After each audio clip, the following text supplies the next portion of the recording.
आज जो मैं आपको किस्सा बताने जा रहा हूं वो हमारे कस्बे के भूतहा अस्पताल का है। सारे कस्बे के लोग इस अस्पताल को भूतहा अस्पताल कहते हैं।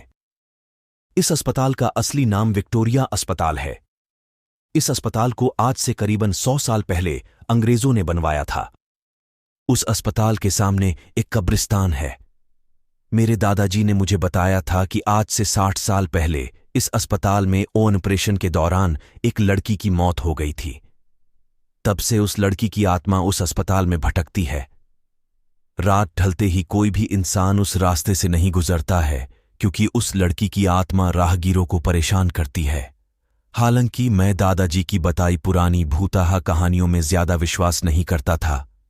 एक रात मैं अपने 2 दोस्तों अंकित और राजू के साथ रात को बाइक पर घूम रहा था। तभी मेरे एक दोस्त ने मुझसे विक्टोरिया अस्पताल वाले रास्ते से चलने को कहा। हम में से कोई भी ज्यादा भूत प्रेतों पर विश्वास नहीं करते थे और हमने उस रास्ते से जाने का पक्का किया। उस समय रात के 10 बज चुके थे। हम तीनों ने ये बात अपने परिवार वालों को नहीं बताने का वादा किया और उस रास्ते पर निकल पड़ी डेढ़े।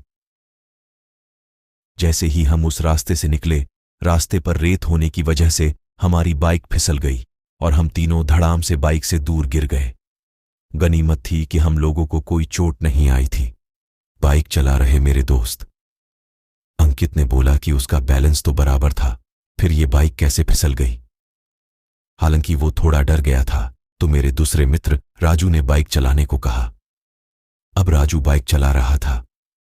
हम 1 किमी ही चले थे कि अचानक हमारी गाड़ी का टायर पंचर हो गया और गाड़ी की स्पीड तेज होने से गाड़ी इस बार फिर पिछली बार से भी दूर तक फिसलती गई।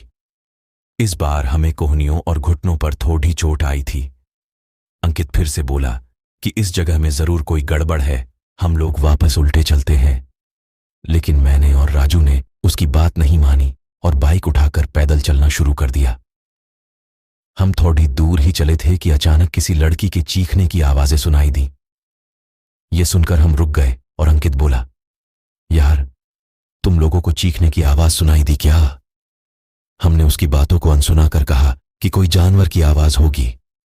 5 मिनट चलने के बाद फिर वही चीख फिर से सुनाई दी। इस बार तो हम दोनों को भी थोड़ा डर लगने लगा। हम तीनों ने वापस चलने के बारे में सोचा, लेकिन हम रास्ते के बीच में आ गए थे। पीछे चलने में 3 किमी और आगे चलने में 2 किमी और बाकी थे।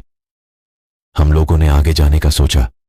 थोड़ा आगे चलने पर हमें बरगद के पेड़ के नीचे एक औरत दिखाई दी।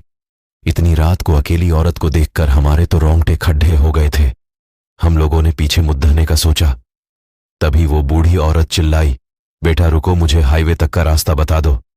हमने पूछा कि इतनी रात को आप इस रास्ते से कैसे निकल रही हो? तो उस बुढ़िया ने कहा कि मैं पडडिड होस के गांव की रहने वाली और मेरे पास पैसे नहीं हैं, इसलिए मैं पैदल ही निकल पड़ी। हाईवे के उस पार मेरा गांव है। हमने उस बुढ़िया की बात का विश्वास कर लिया और आगे निकल पडडिडे। रास्ते में वो बुढ़िया हमसे सारी बातें पूछने लगी। बुढ़िया हम तीनों के पीछे चल रही थी। हम तीनों दोस्त अब अपनी बात कर रहे थे।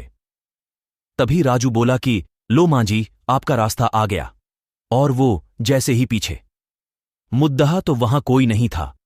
हम तीनों की तो सिट्टी पिट्टी गुल हो गई। हम बाइक को धक्का मारते हुए जोर से भागने लगे। भागते भागते अंकित ठोकर खाकर गिर गया और हमें जोर से चीखें सुनाई दी।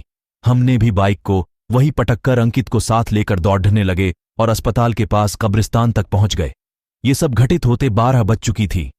हम पसीने से तरबतर हो गए थे और कब्रिस्तान पार कर एक मंदिर में रुक गए, क्योंकि अगर बिना बाइक के घर जाते तो जूते पड़ डीते। इसलिए उस रात मंदिर में ही रुक गए और सुबह होते ही बाइक लेकर अपने अपने घर आ गए और घर वालों दोस्त के यहां रुकने का बहाना बना दिया। उस रात के बाद से हम उस रास्ते से कभी नहीं गए। मुझे आज भी सपनों में वो भूतिया बुढ़िया और चीखने की आवाजें आती है।